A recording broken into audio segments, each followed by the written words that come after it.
Second fan question. Yes. Your early musical influences. Okay, cool. This is why I sing, because otherwise I talk too much. We got nothing but time, Shelley. Okay. We have 2 trivia episodes to do right after this that I'm looking forward to, but we've got an hour before you have to go get your sound test going. So my early influences, my dad is a musician, so I grew up in a musical household, and he had a function band that would play Jewish music at weddings and bar mitzvahs, that kind of stuff. I started performing with them when I was 11. So I've been around like traditional klezmer music, so like a Jewish folk music, which is... That's exactly it! You can join the band! That was perfect. And crushing the well, that's for weddings or birthdays? Yeah, that's the weddings, weddings, when people crush the glass, break the glass. There's a great movie where the glass goes through someone's foot. Ooh! I'm always waiting for that to happen. Anyways, so I grew up with that sort of foundation of Jewish music, but also because it was a function band, we would play top 40 music, just pop music and whatever was on the charts at that time. Also, a little bit of jazz or blues background music. So I got a pretty broad, introduction to a lot of different styles. Personally, when I was like 6, my dad gave me a couple of tapes of cassette tapes of Mariah Carey and Whitney Houston. You're only, what, 31? Yeah. How do you even know what cassette tapes are? I was 6. I had tapes till I was like 11, 12. Wow. I get to tell. I lived before the smartphone. Right. I could tell the children about what it used to be like. And so I had Mariah Carey, Whitney Houston, Taylor Day, all these sort of as a vocalist, you couldn't get any better for emulating those. That's it. Mariah Carey is the second largest vocal range of any singer. Oh wow. Mike Patton from Faith No More. Oh, cool. I don't know if you heard of Faith No More. Yeah, Mike Patton is I think it's some ungodly 6-octave range. It's insane. That's amazing. Yeah. No, I didn't know that. I mean, I figured she'd be up there, but I didn't know. She's incredible. They're incredible singers, and I love their songs, the emotion, their voices, and of course the impressive range, acrobatics that they did. And so I would copy them. I would sing those songs in the shower and really get into it. And then I was 9, and I got, for my birthday, someone gave me Jagged Little Pill. The Alanis Morissette album. I still love that. Oh my God, it's my number one. I can't ever move on from it. It's insane. I listened to it every day for like 2 years. I just had her screaming in my head as I went to sleep at night. And it just shocked me because I'd heard all these great singers, but this was about something. You know what I mean? She had something to say. And that just blew my mind. I was like, oh my God, you can say something with music. And so that really sort of changed the trajectory of the songs that I was interested in. After that, I loved... Say what you will about me. I love that album. Yes. It's maybe in my top 10. Absolutely. Oh, gosh. Like, if this doesn't... if I have to change direction at some point, I'm going to start an Alanis tribute band. Absolutely. On a desert island, I would be hard-pressed to find one, maybe David Bowie's greatest hits or 9 Inch Nails' Pretty Hate Machine. Yeah. But I mean, Alanis Morissette, Jagged Little Pill would be up there. Oh, that's so cool. Yeah. That's awesome. I love her. I loved Ben Harper, who I still love, even though like half of his discography is religious music. I love him so much. Yeah. And music with a message, music that has something to say, music that can change the way you think and see the world, just completely blew my mind. And then I got into Ani DeFranco, who's my other probably main influence. And later in life, when I went to college, I got into jazz more heavily, like all the old standards and singers like Billie Holiday and Ella Fitzgerald and just the greats. And then, I'm still really influenced by a lot of folk singers. Mark Kozelek is my favorite at the moment, Tiny Ruins. I went through a big introduction to Frank Zappa's music during college. Oh, yeah. This second fan question, the follow-up is, what musical skills do you most admire? I think what they're asking is, like, if you could improve a part of your musicality. Were you classically trained? Would you like to be able to instantly sing in the key of F sharp?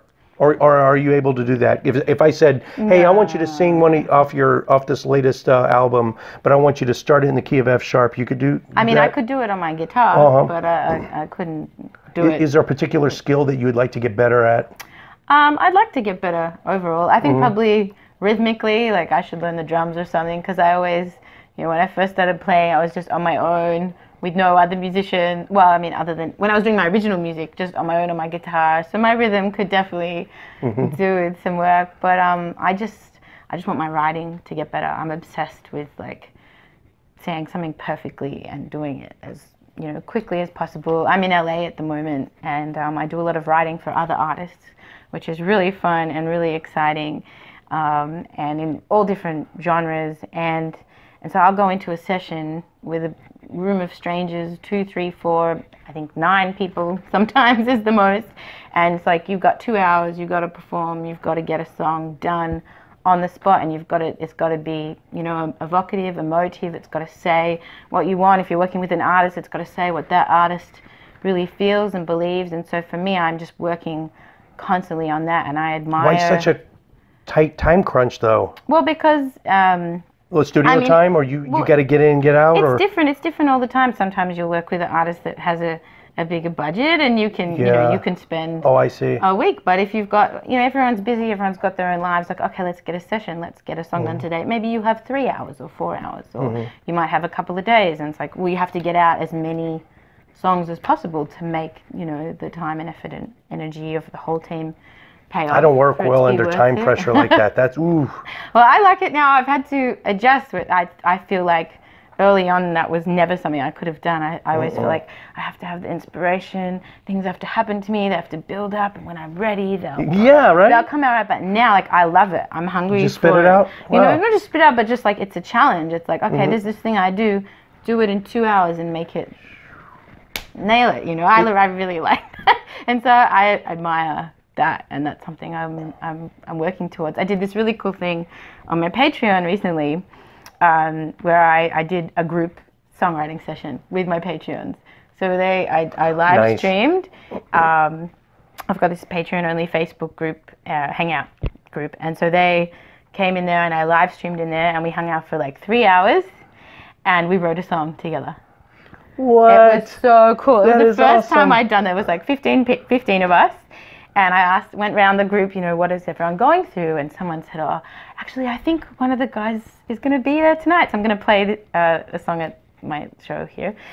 So someone said, oh, I've been going through this and this personal thing where everyone's telling me I should have achieved this in my life so far. I said, okay, can everyone relate to that?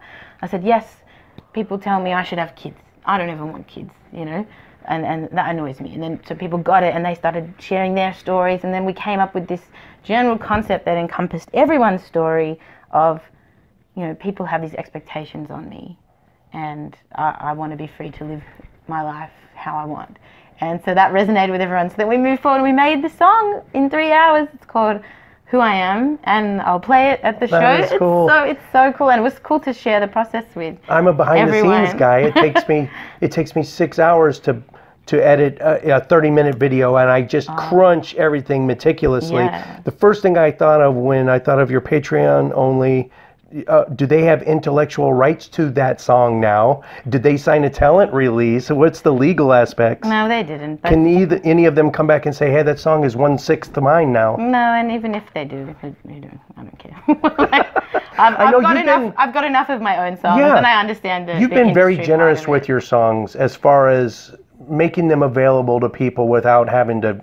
They're accessible by people, whether they want to pay for your work or not. Yes. I've noticed that. It's the opposite of, like, remember was it Napster? The Metallica thing?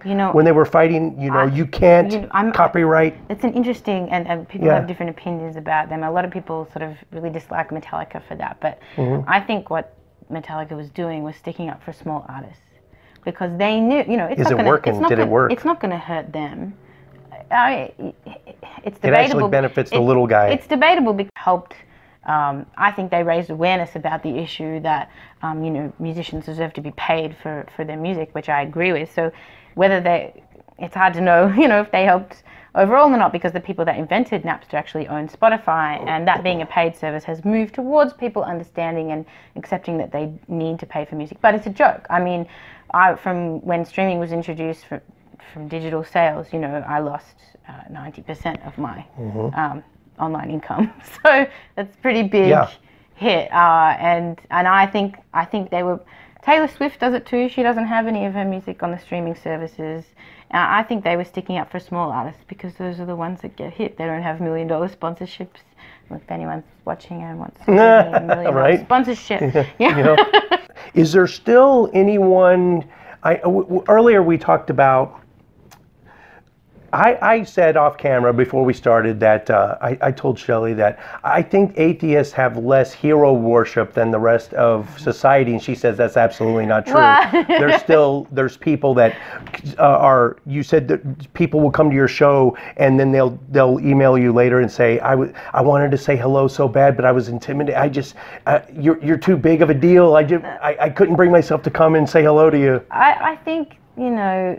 Yeah, I don't know about absolutely, but I disagree with you, because I do think we still, as a community, we put people in our. We're a subculture, and I understand having people that you look up to. I've looked up to so many people in this movement who have changed the way that I see and think about the world. It's so impactful, and it's an amazing experience to be able to connect with those people that have changed your life in that way. And I totally understand that, but I think, as people, because we are just also regular people, we can put our heroes and our idols on a pedestal, and I think that's human nature, and I think even we do that as a community. I do think, and you know what? Is there anyone that you haven't met yet that you would like to?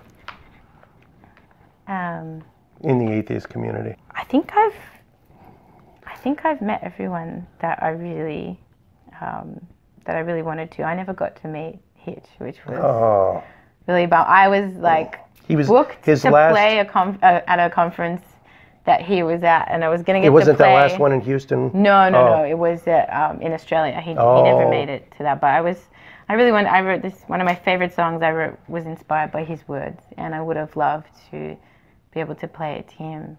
But to me, it's also enough that I heard those ideas and they resonate with me, and now I can share them at my gigs and that message can resonate with other people.